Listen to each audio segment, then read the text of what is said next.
आज हम एक बहुत ही दिलचस्प सफर पे निकल रहे हैं। जी, बिल्कुल। पैसे का सफर। जी। मतलब हमारी जेब में जो ये नोट और सिक्के हैं, इनकी असल कहानी है क्या? ये सिर्फ कागज या धातु का टुकड़ा तो है नहीं। नहीं, बिल्कुल नहीं।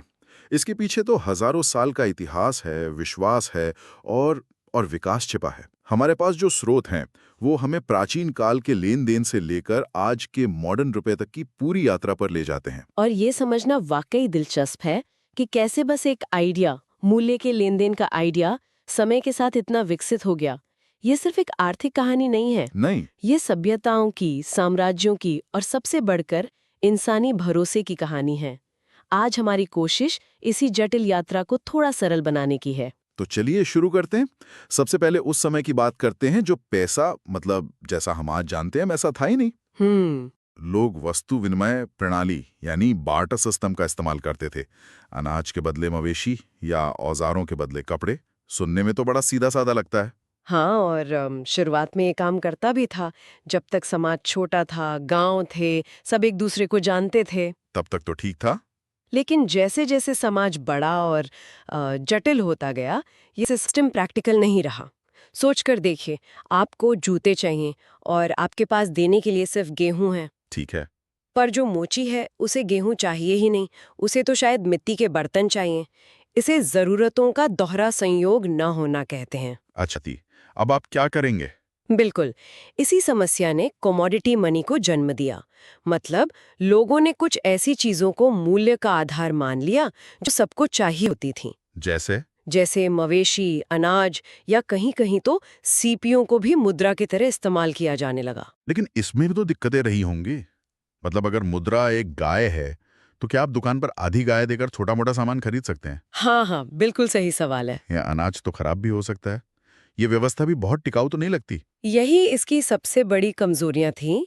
विभाज्यता मतलब डिविजिबिलिटी और स्थायित्व यानी ड्यूरेबिलिटी। आप गाय को टुकड़ों में नहीं बांट सकते और अनाज को सालों तक जमा करके नहीं रख सकते। तो फिर इसका हल कैसे निकला? इसी जरूरत ने धातुओं को जन्म दिया। सोना, चांदी, तांबा, ये धातुएं टिकाऊ थी। और इन्हें छोटे टुकड़ों में बांटा भी जा सकता था। एग्जैक्टली और इनकी अपनी एक वैल्यू थी। और फिर असली मोड़ आया लगभग 2600 साल पहले, जब प्राचीन ग्रीस में सोने और चांदी के पहले सिक्के बनाए गए। ये एक बहुत बड़ा बदलाव था क्योंकि अब मूल्य मानकीकृत हो गया था। एक सिक्के का वजन और शुद्धता तय थी। बिल्कुल। और जब हम भारत की बात करते हैं तो यहाँ भी एक समानांतर कहानी चल रही थी। रुपया शब्द संस्कृत के रूप्य से आया है, अच्छा। जिसका मतलब है चांदी का सिक्का या कोई सुंदर गढ़ी हुई चीज। ये नाम ही दिखाता है कि हमारे यहाँ भी कीमती धातुओं को मुद्रा का आधार मानने की परंपरा कितनी पुरानी है। यहाँ एक बहुत दिलचस्प बात सामने आती है। ब्रिटिश शासन से पहले भारत में कोई एक समान मुद्रा नहीं थी, है ना? नहीं, बिल्कुल नहीं। अलग अलग राज्यों और रियासतों की अपनी अपनी मुद्राएं थीं। कल्पना कीजिए, एक राज्य से दूसरे राज्य जाने पर आपको अपनी करेंसी बदलनी पड़ती होगी। व्यापार कितना मुश्किल रहा होगा, बेहद मुश्किल। और इसी मुश्किल को समझा था शेरशाह सूरी ने। उन्होंने 1540 से 1545 के बीच सिर्फ 5 साल शासन किया। सिर्फ 5 साल? हाँ, लेकिन एक ऐसा सुधार किया जो सदियों तक चला। उन्होंने एक मानकीकृत चांदी का सिक्का जारी किया, रुपया। जिसका वजन भी तय था। जी, उसका वजन लगभग 178 ग्रेन यानी करीब 11.5 ग्राम तय किया गया था। साथ ही उन्होंने तांबे के सिक्के भी जारी किए जिन्हें दाम कहा जाता था। तो एक तरह से शेरशाह सूरी ने भारत के लिए कॉमन इकोनॉमिक एरिया की नींव रख दी थी, जो 500 साल पहले एक बहुत बड़ी सोच थी। ये इतना सफल सुधार था कि इसे लगभग सबने अपनाया। मुगलों ने इसी सिस्टम को और बेहतर बनाया, मराठों ने भी इसे जारी रखा। और अंग्रेजों ने भी। हाँ, यहाँ तक कि अंग्रेजों ने भी अपने शुरुआती दिनों में इसी मानक को आधार बनाया। ये दिखाता है कि एक मजबूत अर्थव्यवस्था के लिए एक जैसी मुद्रा कितनी जरूरी है। तो सिक्कों ने हजारों साल तक राज किया। लेकिन फिर एक और बड़ी मुश्किल आई होगी, मतलब बड़े व्यापार के लिए बोरियों में सिक्के भरकर ले जाना। बहुत मुश्किल रहा होगा। हाँ। इसी मुश्किल ने एक क्रांतिकारी विचार को जन्म दिया, जो आया भारत से नहीं बल्कि हमारे पड़ोसी देश चीन से। जी हाँ, ये व्यापारियों की एक बहुत ही व्यावहारिक समस्या का समाधान था। आखिरकार कोई अपनी पीठ पर सोने की बोरियां लाद कर तो नहीं घूमना चाहेगा। बिल्कुल। तो 7वीं से 11वीं शताब्दी के बीच चीन में तांग और सोंग राजवंशों के दौरान कागजी मुद्रा की अवधारणा शुरू हुई। बिल्कुल। व्यापारी अपना सोना चांदी किसी भरोसेमंद एजेंसी के पास जमा कर देते थे। और बदले में एक रसीद ले लेते थे। बिल्कुल, एक वचन पत्र या प्रॉमिसरी नोट। हम्म। और वही रसीद फिर लेन देन के काम आने लगी। हम्म। यही दुनिया के पहले बैंक नोट थे। लेकिन यहाँ एक चेतावनी भी है, जो हमारे स्रोत बताते हैं, बिना किसी ठोस धातु के समर्थन के ज्यादा नोट छापने से तो उसकी कीमत गिर जाएगी, मुद्रास्फीति बढ़ जाएगी। हुआ, और चीन में बहुत बुरी तरह हुआ। युआन राजवंश के दौरान उन्होंने जरूरत से ज्यादा कागजी मुद्रा छाप दी, जिससे लोगों का उस पर से भरोसा ही उठ गया और वो व्यवस्था ढह गई। हाँ, इसी अनुभव से दुनिया ने सीखा कि सिर्फ नोट छापना काफी नहीं है, उसके पीछे लोगों का भरोसा होना जरूरी है। और इसी भरोसे को बहाल करने के लिए ब्रिटेन ने 1816 में गोल्ड स्टैंडर्ड पेश किया, जिसमें मुद्रा का मूल्य सोने के भंडार से जोड़ा गया था। मतलब सरकार उतने ही नोट छाप सकती थी जितना उसके पास सोना हो। सही कहा, लेकिन आज तो ऐसा नहीं है। आज की जो मुद्राएं हैं वो सोने पर आधारित नहीं है। बिल्कुल नहीं। आज की दुनिया में ज्यादातर मुद्राएं फिएट मनी है। फिएट एक लैटिन शब्द है जिसका मतलब है ऐसा हो।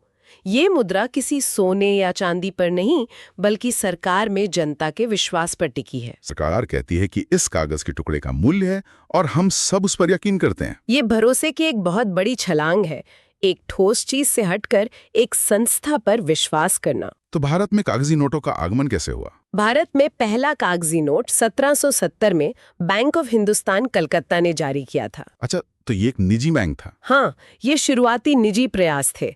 इसके बाद कई और निजी बैंकों ने अपने नोट छापे, लेकिन असली बदलाव आया 1861 में, जब ब्रिटिश सरकार ने पेपर करेंसी एक्ट पास किया और नोट जारी करने का अधिकार अपने हाथ में ले लिया। जी, उन्होंने महारानी विक्टोरिया की तस्वीर वाले आधिकारिक नोट जारी किए।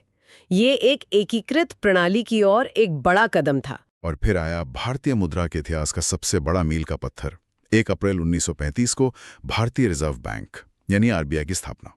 सही कहा आपने। इसके साथ ही नोट जारी करने का एकमात्र अधिकार आरबीआई के पास आ गया। और एक दिलचस्प बात यह है कि आरबीआई द्वारा छापा गया पहला नोट जनवरी 1938 में आया था। कौन सा नोट था वो? वो एक 5 रुपए का नोट था जिस पर किंग जॉर्ज 6 की तस्वीर थी। जब मैं इन स्रोतों को पढ़ रहा था तो एक बात ने मुझे सबसे ज्यादा चौंकाया। हम सब आरबीआई को तो जानते हैं, लेकिन आजादी की लड़ाई के दौरान किसी और ने भी अपने नोट छापने की कोशिश की थी। हाँ, और ये कहानी बहुत से लोगों को नहीं पता है। द्वितीय विश्व युद्ध के दौरान 1943 में सुभाष चंद्र बोस ने, नेताजी ने, जी, उन्होंने आजाद हिंद सरकार और आजाद हिंद फौज के लिए अपनी खुद की मुद्रा जारी की थी।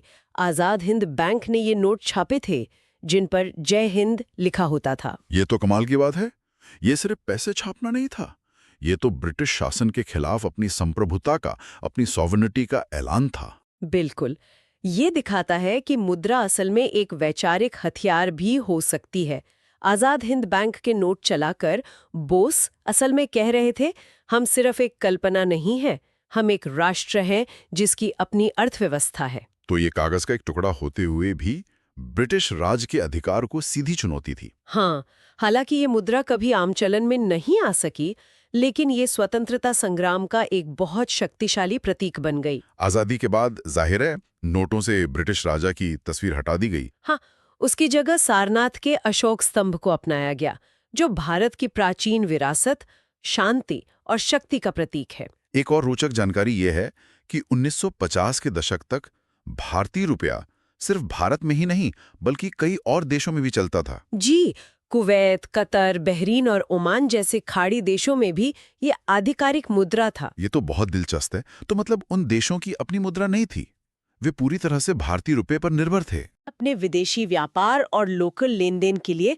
भारतीय रुपये का ही इस्तेमाल करते थे। ये तो उस दौर में भारत के आर्थिक प्रभाव को दिखाता है। हाँ, बाद में सोने की तस्करी जैसी समस्याओं से निपटने के लिए आरबीआई ने इन देशों के लिए विशेष गल्फ रुपये भी जारी किए। अच्छा, वो अलग थे?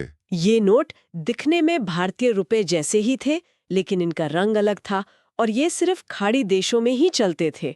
ये दिखाता है कि रुपया उस समय एक मजबूत और विश्वसनीय अंतर्राष्ट्रीय मुद्रा था। और अंत में वो चेहरा जो हम सब पहचानते हैं, महात्मा गांधी, उनकी तस्वीर नोटों पर कैसे आई? क्योंकि आजादी के बाद शुरुआती सालों में नेताओं के चित्रों से बचा गया था। हाँ, शुरुआती विचार यही था कि किसी एक व्यक्ति को इतना महत्व न दिया जाए और राष्ट्रीय प्रतीकों का ही इस्तेमाल हो।